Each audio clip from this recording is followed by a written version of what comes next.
Hi friends, ഇതൊരു BLDC മോട്ടോറിൻ്റെ permanent magnet അടങ്ങിയിരിക്കുന്ന ഒരു റോട്ടറാണ് കേട്ടോ. ഈ ഒരു റോട്ടറിൻ്റെ ഡിസൈൻ ആദ്യമായിട്ട് കണ്ടപ്പോൾ നമ്മുടെ മനസ്സിലോട്ട് ആദ്യമായിട്ട് ഓടിയത് ടെസ്ലയുടെ മോഡൽ 3 എന്ന് പറയുന്ന കാറാണ്. ആ ഒരു കാറിൽ ഉപയോഗിച്ചിരിക്കുന്ന internal permanent magnet synchronous reluctance മോട്ടോറിനെ കുറിച്ചും അതിൻ്റെ ആ ഒരു 6 പോൾ ഡിസൈനിനെ കുറിച്ചൊക്കെ മുന്നേ ഇവിടെ നമ്മൾ വായിച്ചിട്ടുണ്ടായിരുന്നു.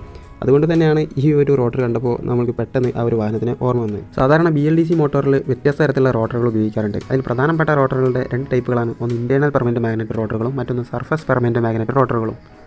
ഇൻറ്റേർണൽ പെർമനൻറ്റ് മാഗ്നറ്റ് റോട്ടറുകളിൽ ആ ഒരു മാഗ്നറ്റിനെ എങ്ങനെ ക്രമീകരിച്ചിരിക്കുന്നു എന്നതിനെ അടിസ്ഥാനപ്പെടുത്തി വീണ്ടും ഒരുപാട് ഐറ്റംസ് ഉണ്ട്.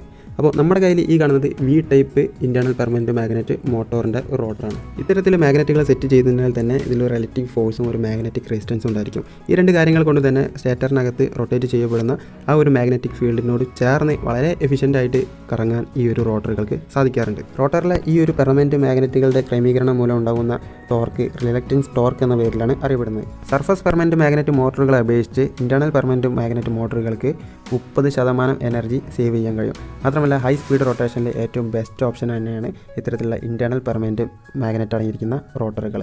മാത്രമല്ല ഹൈ ടോർക്കാണ്, എഫിഷ്യൻസി കൂടുതലായിരുന്നു, അതുപോലെ മെക്കാനിക്കൽ സേഫ്റ്റി കൂടുതലാണ്. കാരണം മാഗ്നറ്റ് പെട്ടെന്ന് പൊട്ടിയൊന്നും പോകില്ല, കാരണം ഉള്ളിലാണ് ഇരിക്കുന്നത്. ഇത്തരത്തിലുള്ള ഒരുപാട് ഗുണങ്ങൾ ഈ ഒരു മോട്ടോറിനുണ്ട്.